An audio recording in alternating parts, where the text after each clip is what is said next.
Inilah sahabat Nabi yang masih hidup sampai hari ini. Pohon sahabi adalah sahabat Nabi Muhammad yang masih hidup hingga sekarang. Kini ia telah berusia lebih dari 14 abad. Disinilah dulu Nabi Muhammad pernah berteduh sambil menjaga unta dan barang dagangan kabilah.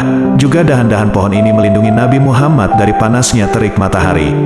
Ia juga menjadi saksi pertemuan Nabi Muhammad dengan pendeta Buhairo saat beliau masih kecil yang ketika itu hendak ke Syam bersama pamannya Abu Thalib. Pohon sahabi yang berusia ribuan tahun tersebut berada di Yordania, sekitar 150 km dari kota Amman, ibu kota Yordania. Meski berada di tengah hamparan gurun pasir, pohon sahabi tetap berdiri kokoh dengan dedaunan berwarna hijau yang begitu lebat. Ajaibnya, pohon itu bisa bertahan hidup selama ribuan tahun di tempat yang sangat panas dan tidak ada tumbuhan lain di sekitar pohon sahabi. Meskipun demikian, pohon ini bisa tumbuh subur dan bertahan selama ribuan tahun lamanya. Allah sengaja tetap menghidupkan pohon sahabi ini agar jadi pengingat dan sebagai bukti sejarah Islam di masa lalu dalam perjuangan Nabi Muhammad SAW. Kisah ketika Rasulullah bersenda gurau. Diriwayatkan suatu hari Ummu Aiman datang kepada Rasulullah SAW dan ia berkata pada beliau, "Wahai Rasulullah, suami saya meminta kedatangan Tuan." Nabi lalu bertanya, "Siapakah dia? Apakah dia bermata yang ada putihnya?" Ummu Aiman terkejut mendengar pertanyaan Rasulullah. Ia lalu menjawab, "Tidak, di matanya tidak ada putihnya." Dengan santai Rasulullah menjawab, "Tentu di matanya ada putihnya." Ummu Aiman menyanggahnya. Dengan nada serius ia pun berkata, "Demi Allah, tidak. Di matanya tidak ada putihnya."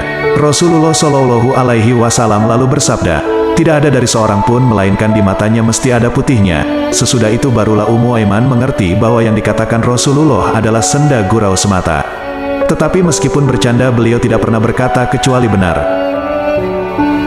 Kebaikan yang pahalanya seperti orang melaksanakan haji. Diriwayatkan suatu malam Abdullah bin Mubarak tertidur pulas. Dalam tidurnya, ia bermimpi melihat dua orang malaikat sedang bercakap-cakap tentang orang yang melaksanakan haji.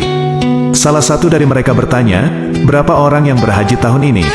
Malaikat satunya lagi menjawab, 600.000 orang, lalu berapa yang diterima oleh Allah? Tidak satu pun dari mereka yang diterima hajinya, hanya ada seorang laki-laki bernama Muwafaq, ia seorang tukang sepatu dari Damsyik. Ia tidak jadi berhaji, namun hajinya diterima oleh Allah sehingga orang yang berhaji tahun ini mendapatkan berkah, dan haji mereka semua akhirnya diterima. Abdullah bin Mubarak lalu terbangun. Ia segera pergi menemui Muwafaq. Muwafaq lalu bercerita pada Abdullah bahwa dulu ia memiliki uang 300 dirham dan ia ingin berhaji. Namun sebelum berangkat, tetangganya mengatakan bahwa anak-anaknya yang yatim tidak makan selama 3 hari. Mendengar cerita tetangganya itu, Muwafaq segera kembali ke rumahnya untuk mengambil uang.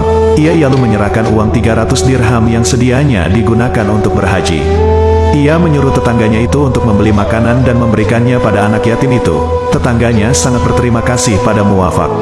Sementara Muwafaq tidak jadi melaksanakan haji, namun demikian, ia telah dijanjikan oleh Allah mendapatkan pahala seperti pahalanya orang yang telah melaksanakan haji.